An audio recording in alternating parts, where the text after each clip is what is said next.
Allo les gens, c'est Ventress.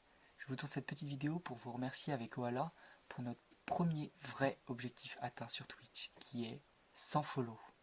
Donc pour fêter ça, on va organiser non pas un marathon comme ce qui est fait habituellement, mais 3 tournois. Donc 3 tournois qui sont Summoners Wars, le loup-garou et des jeux de société. Des activités que vous avez déjà pu voir sur notre chaîne. Et dans cette vidéo, je vais vous présenter le loup-garou. Ce tournoi loup-garou se déroulera sur le site loup-garou-en-ligne.com. Vous aurez le lien dans la description. Il faudra bien sûr créer un compte avec votre adresse Facebook, votre adresse Google par exemple. Nous, le tournoi, on le voit plus se dérouler en 5 à 6 parties classiques, de 8 à 12 joueurs en fonction du nombre de participants. Et en cas d'égalité, on pourra par exemple faire des parties plus fun avec des rôles un peu plus tricky pour départager ces personnes. Je ne vous ai pas parlé du petit cash prize qu'on met en jeu. Le gagnant repartira avec un abonnement 3 mois premium au site loup-garou-en-ligne.com et un participant sera tiré au hasard pour avoir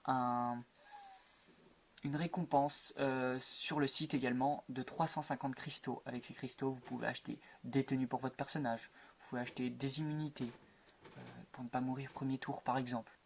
Durant ce tournoi, plusieurs règles sont à respecter, bien sûr. Des règles assez standards qui sont pas d'insultes, pas d'AFK, on veut que tout le monde participe à la discussion écrite. Et aussi, il faut absolument éviter le dévoilement de son rôle. Je vais également vous parler des différents rôles qu'on peut retrouver dans l'ensemble des parties de loup-garou. Le chasseur par exemple, qui est un villageois qui doit tuer les loups-garous, mais il a une particularité. Au moment de sa mort, il peut tuer quelqu'un. Il y a la voyante, qui peut être normale ou bavarde. Chaque nuit, elle regarde une carte. La normale, personne ne sait quelle carte elle a regardée. La bavarde, tous les joueurs savent quelle carte la voyante a regardée. La sorcière, qui a deux potions, une de soin, une de mort. Elle peut utiliser dès le premier tour, les deux en même temps, mais elle n'en a qu'une seule de chaque.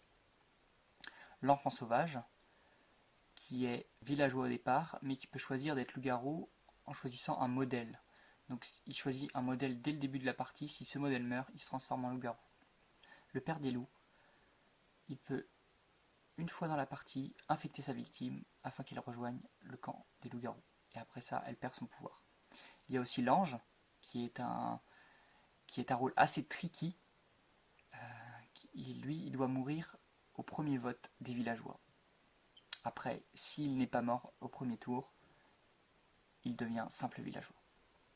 Et il y a également Cupidon qui peut rendre amoureux deux personnes durant la partie et elles doivent gagner ensemble pour avoir plus de points. Et si l'un d'eux meurt, l'autre le rejoint dans sa tombe.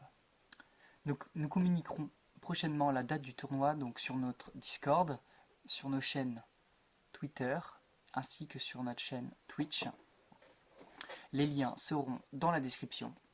N'hésitez pas à nous follow sur Twitch pour ceux qui ne l'ont pas fait et sur Twitter également. À la revoyure.